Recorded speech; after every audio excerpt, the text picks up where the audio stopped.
federal agencies are working to reunite the more than 2,300 migrant children who were separated from their parents at the U.S. Mexico border. The reunification efforts come after President Donald Trump signed an executive order last week. About 500 minors have been reunited with their parents so far.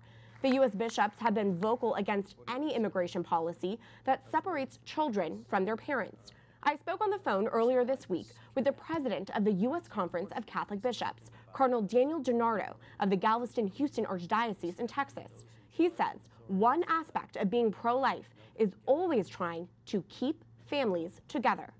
From our point of view, what we look for is a family unity. We look for how we can keep families together.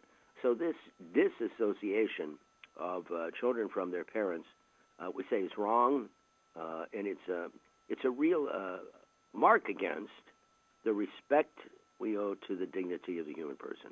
I see no reason why a person highly dedicated to the pro-life issues relative to the beginnings of life and abortion would necessarily have to step aside from the immigration issues. For more on this, we go now to Archbishop Joseph Naumann of Kansas City, the incoming chairman of the U.S. Conference of Catholic Bishops Committee on Pro-Life Activities. Your Excellency, thank you for your time. You're welcome. It's good to be with you and your viewers. Thank you. First off, what's your reaction specifically to the news that more than 2,300 children were separated from their parents at the U.S. Mexico border? Well, this was a great tragedy, and like so many others, I was very disturbed by this policy and the images of these children being separated from their parents. And I'm glad that the president, I think because of the outcry of many individuals and particularly religious leaders, Protestant and Catholic, like our president of our conference, Cardinal DiNardo, spoke out against this. And I think the president said he was influenced by his own wife. So I'm glad that he rescinded that policy by executive order. Can you explain, Your Excellency, especially as the incoming chair of the USCCB pro-life activities, what the Catholic vision is for upholding the dignity of life for every person, from the unborn person to the migrant person?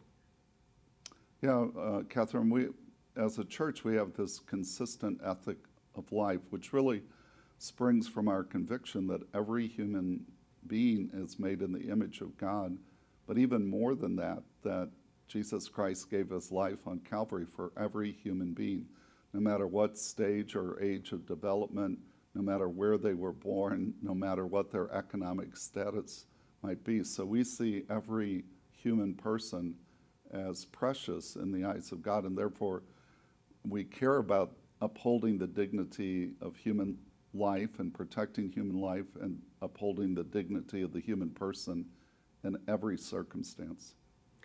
As Catholics who are concerned about upholding the dignity of life, how should we be thinking about these life issues in a practical sense? How should we view the immigration crisis in regards to abortion? What do you suggest our framework as Catholics should be?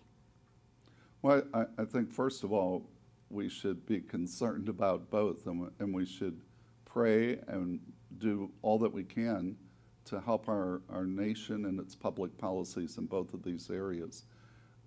The problem is sometimes we can allow the politicians to divide us, but as Catholics, we're really unified in our common concern for the unborn child, for the frail elderly, for the profoundly disabled, as well as for the migrant and the refugee. So we always have this common vision, and our challenge is sometimes finding political candidates that represent that vision. We really do, as Catholics, have this both and approach as opposed to this either or, it seems. Absolutely, yeah. Your Excellency, for the everyday Catholic in the pew who wants to respond to these attacks on life, who is concerned about abortion, which kills about 1 million lives every year in the U.S. alone, and who is concerned about what's happening on the border, how should everyday Catholics be responding? How can Catholics discern what they are called to in their role to uphold life? Yeah, Catherine, I mean, again, I think each of us has a unique contribution that we can make, and none of us can do everything. So some of us need to be involved at the crisis pregnancy centers, but others need to be involved with caring for the immigrant and the migrant as well. Again, I think where this gets difficult is trying to prioritize these issues when you come to making choices in the election booth. And sometimes that's where Catholics, I feel pulled sometimes in opposite directions. Is there any further guidance you'd like to give on that, Your Excellency? Well, I think in terms of, there are some distinctions that we can make. One is that there's certain acts that are always wrong, they're always evil. And one of those is abortion, taking the life of an innocent child. So that in every circumstance has to be opposed. There are other issues like the immigration issue. Now we have to be concerned about the migrant, the refugee, but there are prudential judgments here in terms of how there are legitimate responsibilities that governments have to protect their borders. The government has a legitimate obligation, to have an orderly immigration policy. And so what that right balance is, there's good people, good Catholics can disagree, but we all have to be working for this common concern of policies that really uphold the dignity of the human person. As this crisis on the border is ongoing, Planned Parenthood and other pro-abortion groups have been vocal about it. And online, for example, they're tweeting out messages like "families belong together" and "keep families together." What do you make of abortion groups claiming to promote and protect family unity? Well, we have to be a little bit cynical. We're glad for everybody that supports keeping families together, but we have to remember that Planned Parenthood actively works against parental rights in terms of abortion and has tried to prevent parents from being involved with their daughter's decision whether or not to have an abortion. So it seems a bit disingenuous.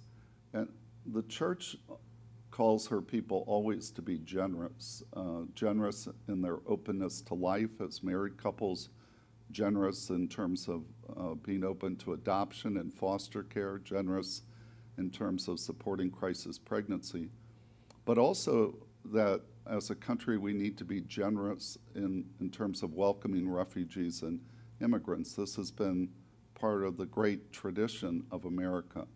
Thank you for that reminder and for your guidance on this issue as our nation continues to discuss it. Archbishop Joseph Naumann, incoming chairman of the U.S. Conference of Catholic Bishops Committee on Pro-Life Activities, thank you again for your time. Thanks, Catherine. God bless.